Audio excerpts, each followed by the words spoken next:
retort. I'm not worried, I'll follow reward. You pop my head open like a gun. And pop his head open like a door.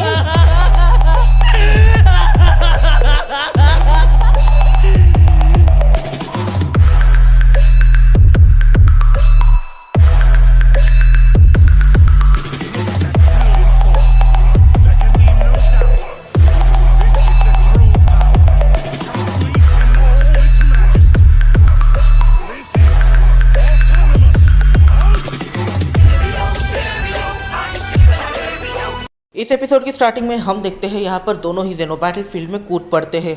वो दोनों एक्रिस के ऊपर attack करते हैं और उनकी अटैक का फोर्स इतना ज़्यादा था कि इसकी वजह से काफ़ी सारी जो वाइब्रेशन है, जो एनर्जी की है, वो काफ़ी बड़े पैमाने पर लीक हो रही थी और काफ़ी सारी चीज़ों को डिस्ट्रॉय कर रही थी। और अब एक शॉक वेव जो उनके बैटल करने की वजह से क्रिएट हुई है, वो एकदम से मॉडल्स के उस एरिया पर आने लग जाती है जहाँ पर सारे ही एलिमिनेट हो चुके मॉडल और चेयर करने वाले वॉटर्स बैठे हुए थे, और वो एकदम से उन्हें काफ़ी बड़ा झटका देती है। तभी यूनिवर्स 6 का एक कैरेक्टर जो इस पॉइंट पर यूनिवर्स 6 की टीम को चीयर करने आया था, वो खड़ा होता है। पहले तो वो एकदम से पीछे झुकता है और फिर वो एकदम से सामने को देखता है। यहाँ पर जो काबा है वो सवाल करता है कि आखिर तुम हो कौन, और तब वो कैरेक्टर काबा से कहता है, इस पॉइंट पर यहाँ पर वो कैरेक्टर कहता है कि मुझे किंग ने भेजा है ताकि मैं चेयर कर सकूँ। इस पॉइंट पर जो केल और कलीफ्ला है वो दोनों एकदम से सोचने लग जाती है, क्योंकि जो कलीफ्ला है तुम उसकी नेचर को जानते ही हो, वो हर किसी से बात करती है जस्ट लाइक कोकू, और उसने यूनिवर्स 6 से जितने भी सेंस वहाँ पर आए थे उन सभी से बात करी थी, और इस पॉइंट पर उसने इस सेन को पहले नहीं देखा था। वो इस पॉइंट पर सोच में पड़ जाती है कि आखिर यहाँ पर हुआ क्या, और जो केल है वो भी यहाँ पर कंफर्म करती है कि उसने इस कैरेक्टर को पहले नहीं देखा। अभी तक ये दोनों बस एक दूसरे से इस बारे में बात कर रही थी। इस पॉइंट पर यहाँ पर वो जो कैरेक्टर है वो ये रियलाइज़ करता है कि पूरे के पूरे यूनिवर्स 6 ने ही उसे देख लिया है, और यहाँ पर वो अनकंफर्टेबल तब हो जाता है जब सारी ही फीमेल चीयर लीडर्स एकदम से उसकी तरफ देखने लग जाती है, क्योंकि उन्हें पता है कि सिर्फ फीमेल सेंस को ही यहाँ पर चीयर करने के लिए रखा गया था, ना किसी मेल सेंस को। और जब वो इस चीज़ को समझता है कि अब यहाँ पर चीज़ें बिगड़ सकती है, तब वो एकदम से काबा के साइड में जाकर बैठ जाता है। तभी विडल को एकदम से ऐसा फील होता है कि कोई उसे कंटिन्यूस देख रहा है। वो इस पॉइंट पर अपने आसपास देखने लग जाती है, और तब वो देखती है कि यूनिवर्स 6 का वो है जो थोड़ी देर पहले खड़ा हुआ था, वो अब विडल को और पैन को, इन दोनों को घूर रहा है। इस पॉइंट पर जो पैन है वो उस सैन की तरह ही देख रही थी। जो विडल है वो इस पॉइंट पर इस चीज़ से अनकंफर्टेबल हो जाती है। इस पॉइंट पर विडल इस चीज़ को चीची को बताती है, और यहाँ पर जो चीची है वो उस सैन की तरफ काफ़ी ज़्यादा गुस्से से देखती है और चिल्लाती है, बास्टेड आखिर तुम यहाँ पर देख क्या रहे हो। और यहाँ पर वो जो सैन है वो अपनी आंखों को बैटलफील्ड की ओर घुमा लेता है वापस एक बार, और सीन शिफ्ट होता है। हम देखते हैं यहाँ पर जेनो के दोनों ही वेरिएंट्स एकदम से अटैक करने लग जाते हैं एक्रिस के ऊपर।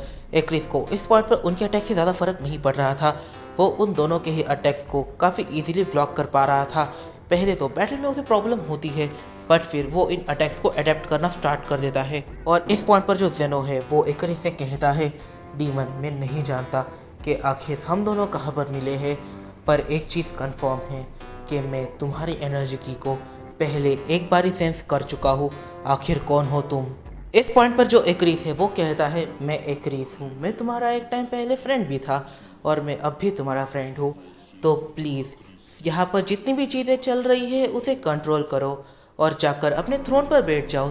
तुम किंग हो, तुम्हें इन सब में पढ़ने की कोई भी ज़रूरत नहीं है, तुम मेरे दोस्त हो।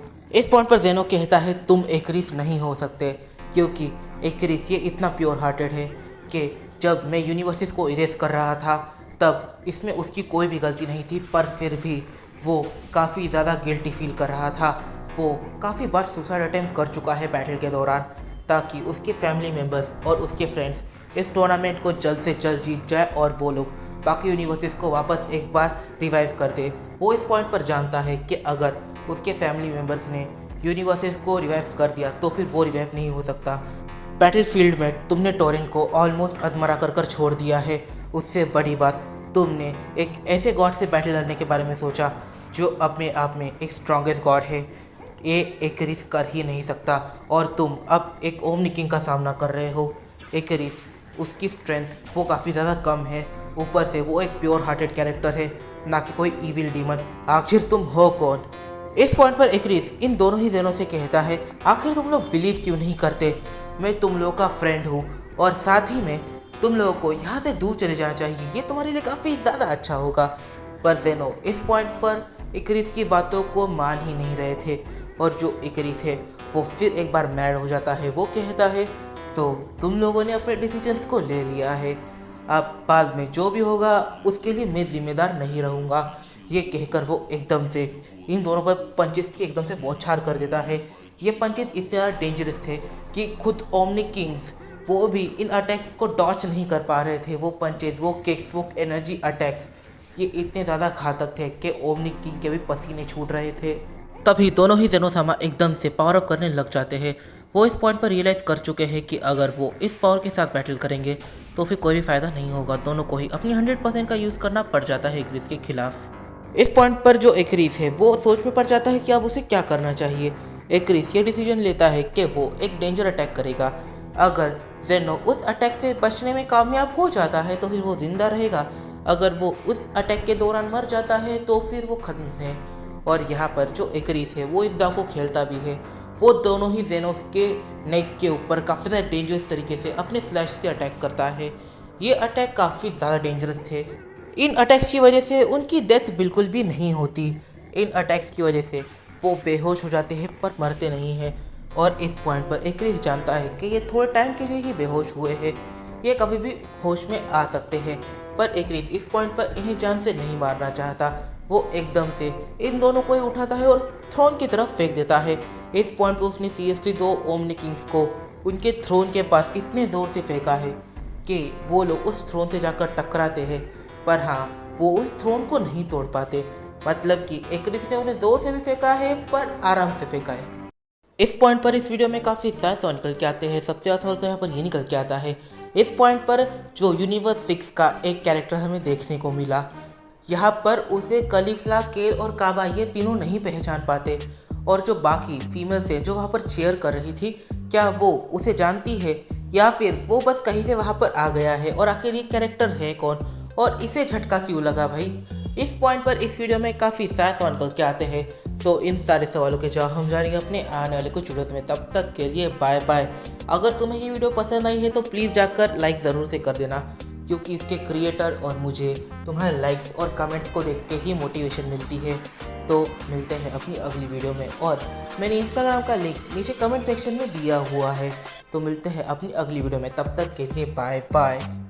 तभी हम देखते हैं कि विडल इस पॉइंट पर पैन के साथ थी। विडल की नज़रें यहाँ पर बैटलफील्ड में है, हर किसी की नज़रें बैटलफील्ड में है, पर पैन की नज़रें यूनिवर्स 6 के उस सीन के ऊपर है।